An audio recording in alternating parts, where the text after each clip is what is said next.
The number one theme that we've had on this program assessing a Khalil Rountree fight is what version of Khalil is going to show up. Now, Khalil Rountree, bro, coming off of that TKO victory against Anthony Smith, running back before that against Chris Dawkins, he's on an impressive run. So my question to you right here is, when we think consistency, when we think Khalil Rountree, there's no better spot for him to be the version that we think he is, the best version of him, against this opponent, Pereira, a striker, a man who's not going to sit there and try to mix it up. It's going to be a pure striker's delight. What do you think?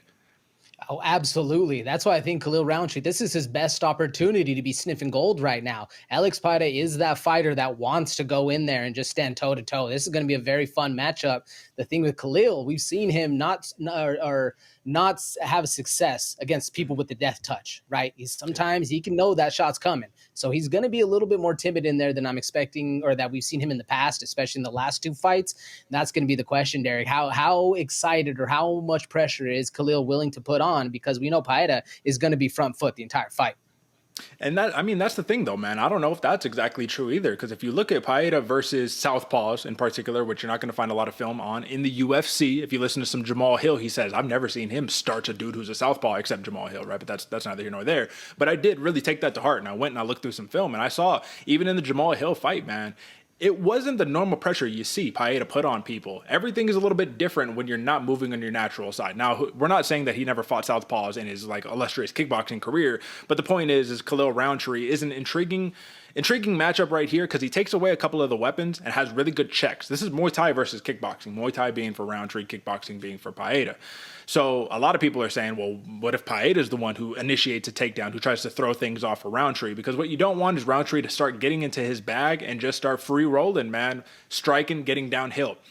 This is the big question that I have for you. When you watch both of these guys, and I'm sure both of them pop off of the tape right there, what do you notice in terms of a technique deficiency between one or the other? For an example, Rountree, I think he can potentially, just a pure regular shot, can hit harder than Pereira, but he also overswings big. Like he swings with big intention. Pereira swings with control on the dot and just death touches you. So the difference between those two right here, how does that play out in this matchup? Well, I think that's kind of going down really strictly to their ethos, right, Derek? You see Pereira being controlled, being calm, and like you said, finding those moments, but still hits with such ferocity that it does have that death touch. He just knows when to throw it. Khalil is trying to force and find these moments into actually getting into position, and that's really where the big difference lies, right? Can Khalil be able to put himself in those positions? And if he does, will Pereira strike? Like that's when Khalil gets into position. That's what Pereira wants, right? That's when he can actually hit him back. And if Khalil's over swinging and throwing those big wild shots like he needs to be able to find those moments, that's where the damage is going to come. So if for this kind of fight with Khalil in the way he does fight, I agree. He can have some pressure going into this one, especially when he does get that downhill motion. But it's finding the moments to also back up just a smidge to let not happen what we've seen happen where Pereira's pushed up against him, and then he lands the one big shot. Yeah, I mean, you look at Yuri, right? Yuri started getting him, trying to put Pereira on the back foot. You get clipped with the left hook. Rountree, not a great striker moving backwards, man, but the intangibles kind of speak for themselves. Pereira's going to have the reach advantage. The kicks are going to be really interesting, just see how the kicks kind of play out right here. But you look at these guys, man, I mean, there's a lot to like on both ends right here. I do think Khalil has a really good chance, but let's actually talk about numbers, man. Let's just straight introduce the actual number. The open was minus 535 for Pereira, brother. I mean, lots of respect on the champion right now. Plus 400. Come back for Rountree at open. If we're looking at the actual number, what were we just at? Plus 350 for Rountree and minus 500 for Pereira. So it's not like, they're giving Khalil Rountree a major shot, but we still have an opportunity to make some money right here. If you look at Pereira's last, basically every single fight except for the Jan Blachowicz fight and the Bruno Silva fight, he's knocking out everybody. Just everybody's getting knocked out. There's no ways around it. If you look at Khalil Rountree, a lot of these fights are going to finish too.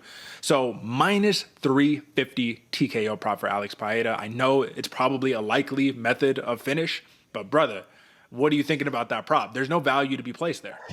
No, absolutely no value. That's what I was going to say, Derek. No juice at all on a minus 350, only 150 away from his money line odds. Yeah, nah, I'm going to stay away all day long. The other ones are interesting, Derek. Do you think there's a way at a plus 200 or plus 900 for Pereira, plus 1,200 for Khalil, that we're seeing a decision in this fight?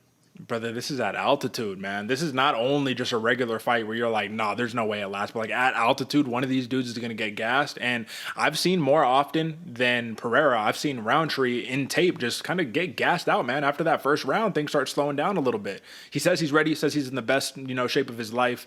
But I will say that there's gonna be one thing that I think Pereira is gonna try to do to slow him down as well. I think we're gonna see a lot of body jabs from Paeta to Rountree to set up his offense, right? Just jab to the body, avoid the knee if possible, right? But I think that this is where the fight kind of plays out. Distance, body jabs from Paeta. I think Rountree tries to close the distance, and where I think he can have some success at? I think he tries to start clinching Paeta, not in hopes for a takedown. Elbows off the break, knees in the clinch. What do you think about the clinch, and how does that impact these numbers? I'm interested to see how that actually does, Derek, because I didn't really take it too much into account, especially because of how dangerous Paeta is in those moments as well. I agree with what you're saying. Like if Khalil Rountree is in that middle side and he's just throwing elbows off the clinch, like he is very, very dangerous and hits very hard. Doesn't need to scratch you too much just to put you to sleep. But we've seen where Paeta can find those moments where he's just backing up a little, finds his spot to be able to knock you out. I'm interested, Derek. I don't actually have an answer for the clinch. I'm excited to see what Khalil Rountree, Bangkok ready Khalil Rountree, can do in a Muay Thai clinch. All right, man. Well, let's see. This is the big play right here. The over 1.5 rounds minus 145 for the over, plus 115 for the under. So if there's some juice to be had, I think it's on this over right here. Give me your take, man. Again, this is at altitude, and I don't want to disrespect either of these fighters, but I have a feeling this can't last that long. What are your thoughts on this?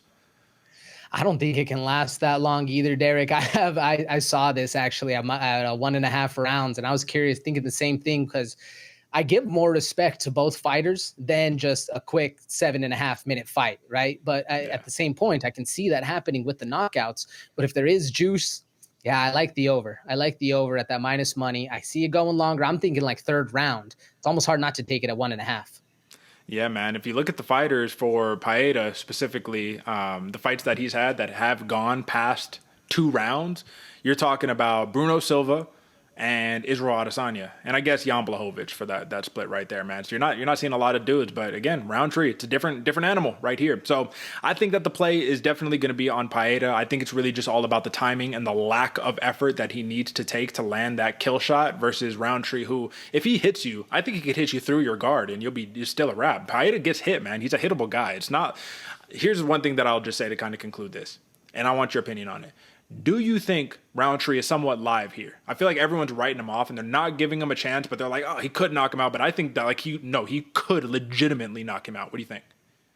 Yes, Derek, I agree with you 100%. I was expecting Khalil Rountree's TKO prop to be around like 150. Like that's how confident I am that this could actually happen. Like you said, Paeta's hittable.